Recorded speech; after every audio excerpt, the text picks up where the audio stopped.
Another look at the migrant crisis with the mayor's point woman and a man who says the clock has run out on Eric Adams' time at the helm. The Point starts right now.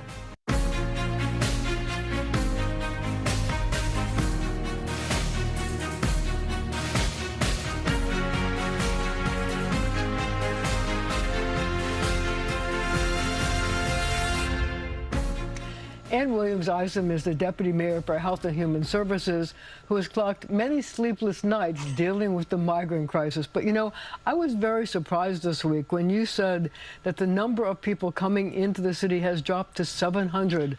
I was startled by that because it was, what, as high as 4,000 at one point. Yes, at one point we were getting 4,000 people, right, a week. And so now it's down to about 700, which is a much, much different and much more able for us to manage that. So how does that affect city policy?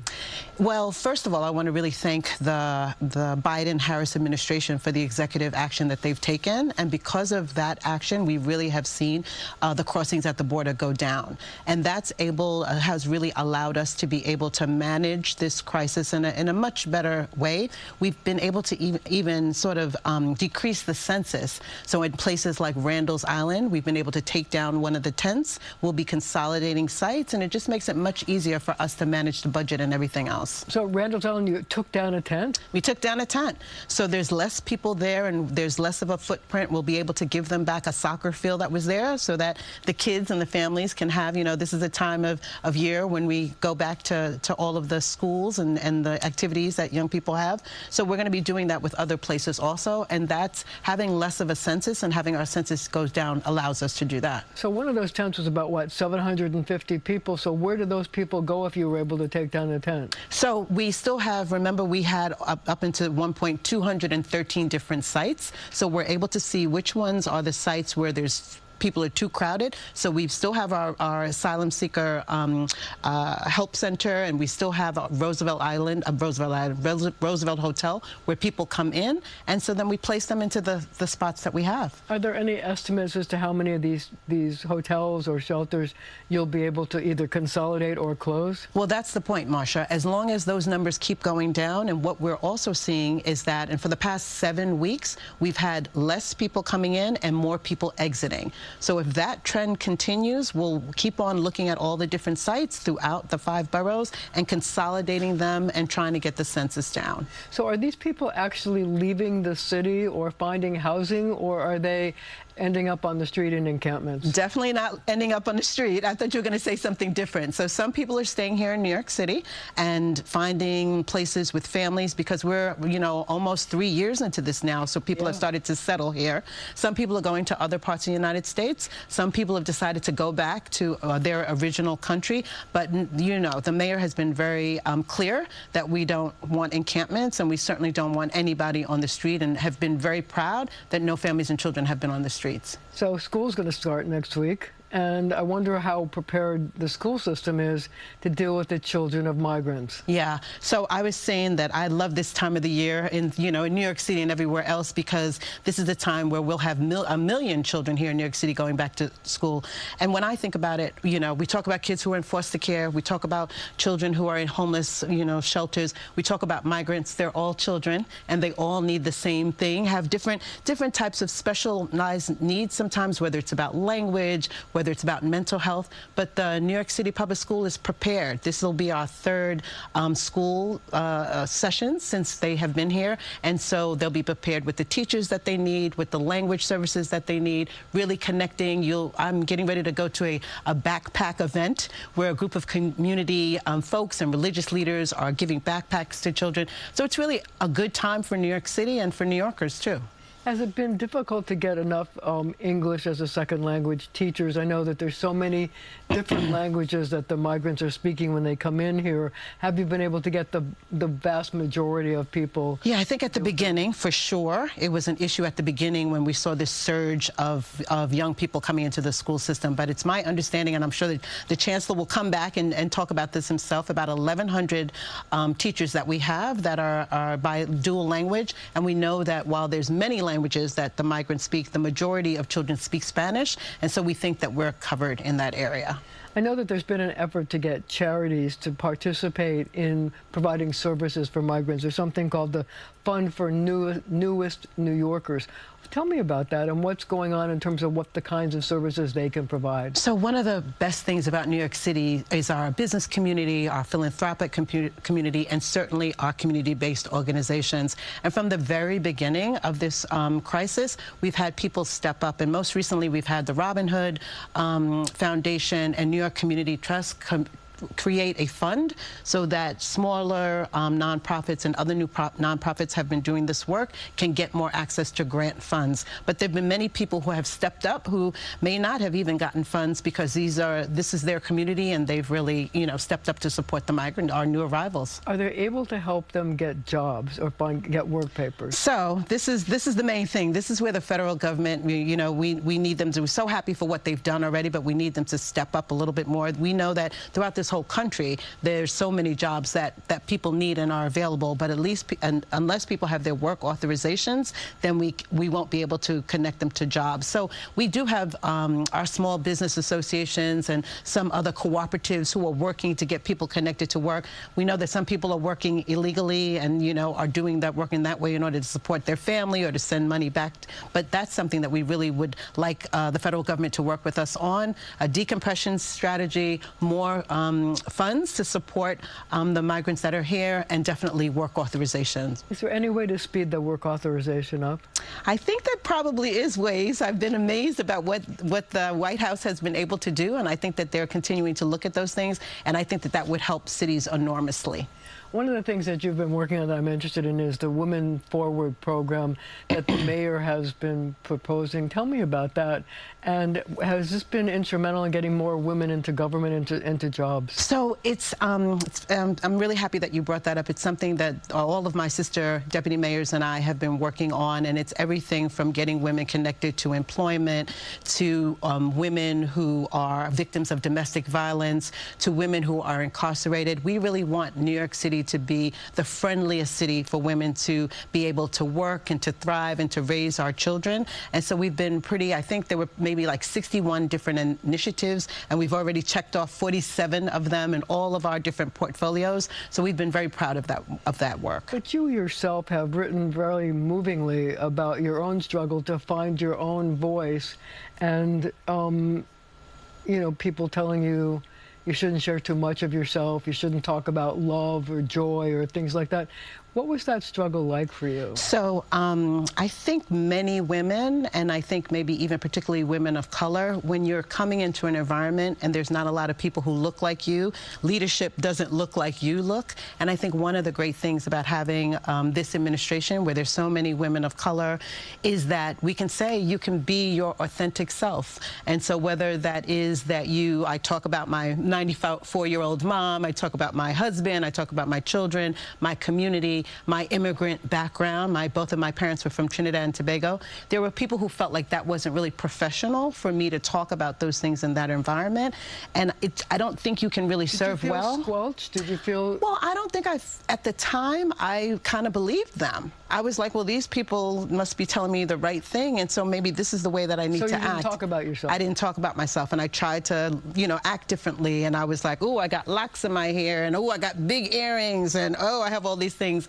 And I think little by little what I realized is that you serve best when you're able to connect to the people and the things that you love, and you're able to be your whatever that best version of yourself is. So given the fact that you had this going on, I wonder how you feel when you look at the Democratic ticket now, where there's a woman as the presidential nominee of the Democratic Party who talks openly about joy and who talks about herself. I mean, at her convention speech, she said to her husband, "I love you, Dougie."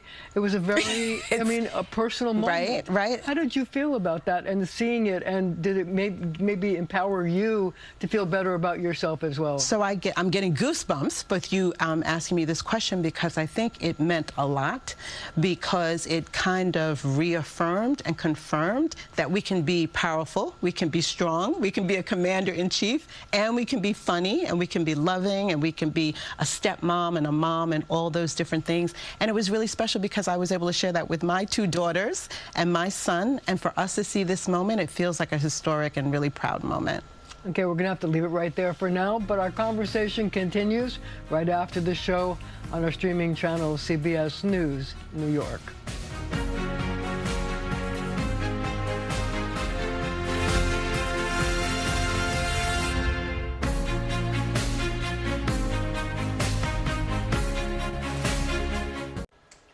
Brad Lander is a city controller who made a daring decision to give up the post to run for mayor. So my first question is, why? Every day I'm out talking to New Yorkers, and they're really hungry for a safer city, a more affordable city, a more livable city, and one that's better run. They want more from City Hall, and I believe they deserve it. So Mayor Adams lately has been comparing himself to David Dinkins, calling himself David Dinkins too, and trying to mobilize members of the minority community to vote for him, trying to imply that David Dinkins didn't get a fair shake because he was denied his second term. Does that make it more challenging for you to run, to face the optics of that, running against somebody who's trying to say that there's some racial component here? I mean, I'm talking to New Yorkers all across the 5 boroughs in very diverse neighborhoods, and they really want the same things. They can't afford the rent. They want more affordable housing. They see the mental health crisis playing out on the streets of our city, and they want us to do something about, severely mentally ill homeless folks. They want better approach to the asylum seekers. So to me, that's what I hear New Yorkers of every stripe wanting. It's not about history, it's about what we want for the future of our city. So if you were mayor, how would you deal with the migrant crisis? Yeah. What I think we should have done from the beginning, and we need to do now, is think about how we set people up to get jobs, get working, and move into stable housing on their own. Folks in the past have used more of a refugee resettlement model, help these folks apply for asylum, and 6 months later, they're eligible for work authorization. I was just at the new Jewish home on the Upper West Side, great nursing home and rehab center. Right. They're desperate for certified nursing assistants, and in 12 weeks, they can get people the certification that they need to do. But how do they get the work authorization? That's the key, I think. Yes, but so what people don't know is if you file your asylum application, you're eligible for work authorization 6 months later. But right now, the city is kicking people out of shelter after 30 or 60 days, so their applications are getting lost in the mail, and we're not focused on the outcome. We're paying all this money. Are those providers getting people their work authorizations and helping them get jobs? Let's pay them for that instead of hundreds of millions of dollars on moldy rooms, empty hotel rooms like we found that Doogie was providing. If we say instead, okay, what the contract is for is to help people get work authorization and jobs, that's what we'll pay you for, then that is what we could be getting. So I want to switch gears for a second. I want to talk to you about a big problem in New York City with the MTA, with bus fare evasion. Yeah. And one of the assemblymen, Zohran Mamdani, says we should have free buses. I wonder how you feel about that. And, given the fact that there are so many transit deserts, is free bus service something that New York City and the MTA should look at? Well, I love the idea of getting to free buses. Kansas City has done it. They're a lot smaller than we are. We'd need some more resources to do that because it certainly has a cost. But I'd love to be able to explore. We haven't gotten the data yet on how the pilot went with free bus service.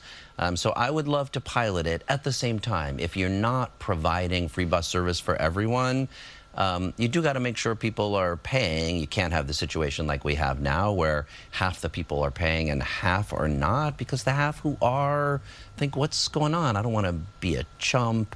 But you can't really ask the bus driver, who's the only person on that bus, to also become an enforcement agent. I guess the question is this. It seems that the estimates are that it would cost about $800 million to do free bus service. So somebody would have to give that money to the MTA. Most likely the city and the state would have to find some way to do it together. Is that something that the city and state should make a priority, or are there other priorities that you need to spend the money on? And we've got a lot of priorities in mass transit, and the governor's canceling of congestion pricing took away $15 billion, which I know a lot of the viewers don't want to pay, but they just cut 23 elevators from inaccessible subway stations. We were out a couple weeks ago doing an audit looking at express buses with people in wheelchairs, and it's so slow to get on and off those buses. We got to get those elevators. We have to get the 2nd Avenue subway extended. We need better outer borough transit. So yes, free buses would be great. I hope maybe the new federal government under the Harris-Walz administration could start providing more money for mass transit. That would be a great way to get to free buses for New York. So I'm sort of interested in how you would re-energize the restaurant and hospitality sector of our economy. You know, we used to be the city that never sleeps. Now we're the city that goes to sleep at 9 or 10 o'clock at night. Is there a way to do that so we can go back to that? And would that bring more tourist dollars and more sales tax revenues into the city? Absolutely. It's funny. I was just last night at an old restaurant that had been closed in my neighborhood for a year, Giovanni's Brooklyn Eats. Just great. Started 20 years ago, closed because of a fire. And he was telling me the saga of just getting his permits to reopen, this guy that's been in business 20 years. So, you know, we do need to speed up and make it easier for folks to open restaurants in New York City. But how do you make a mistake later? I mean, you know, if it's like 9 o'clock at night and you want to go out and eat, there are not that many options anymore.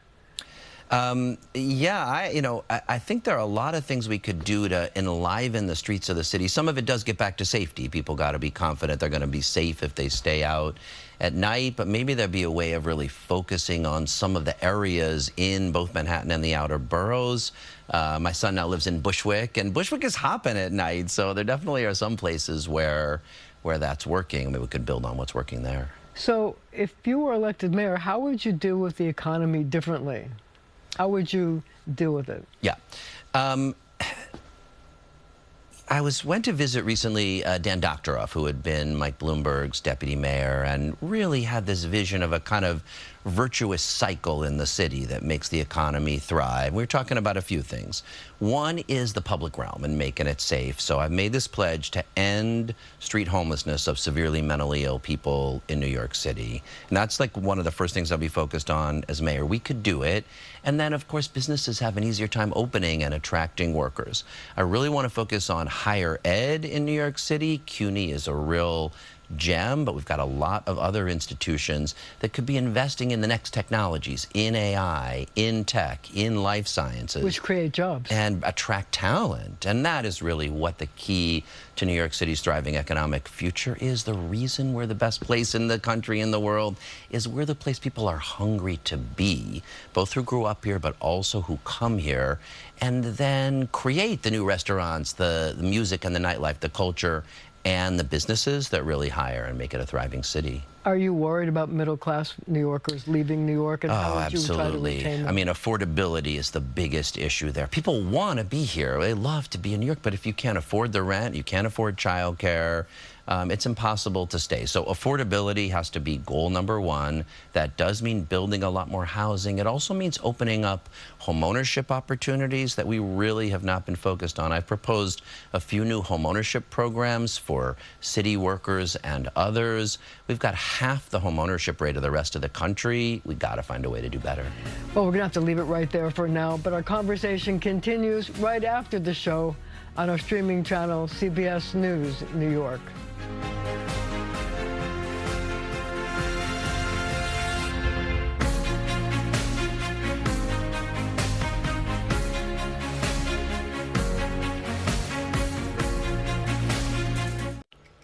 Thank you for joining me. As people get out of town this Labor Day weekend, some New Yorkers have strong feelings about flying. They're weighing in on your point. Is air travel getting any better or worse? Worse. I think, honestly, it's getting worse. I refuse to go on planes unless it's overseas. Oh, Lordy. I think it's probably gotten worse. I mean, I haven't been on a plane in years, but I don't see them talking about how good it is. Air travel? Air travel. Worse. Why?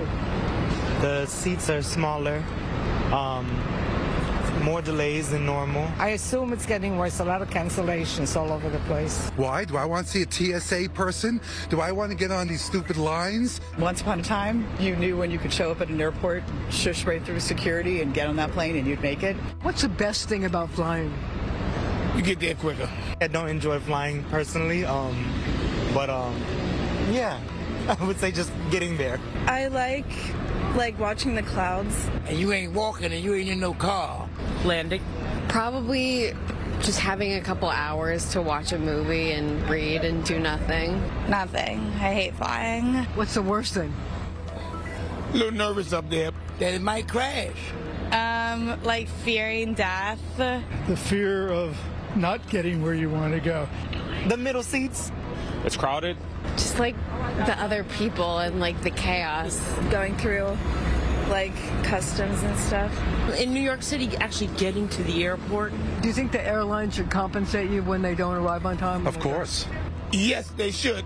Yeah, it's a pain in the I think past a certain point they should compensate and or credit. Well, obviously, if you have to get meals, you have to stay overnight, they would cover that. Sure. Don't you get compensated when you miss it when it rains and rain out baseball game? Depending on the situation. I mean, if it's, you know, their fault, but if it's nature, you can't do nothing about nature. Is there anything that would make a flight experience better for you? Yeah, taking off on time, Bigger seats. More room. having everybody behave, better airplane food. I've really only had good experiences. I really can. You're a lucky woman. I very, very much so. Be on time. Don't overload it. Landing and having my baggage land at the same time in the same place. What a great idea. Communication. There's a lot of sitting there and not being told what potentially is going to happen, and we should be given the option to go, okay, then I'm out. I'm going to go home, or whatever it is. It's the communication.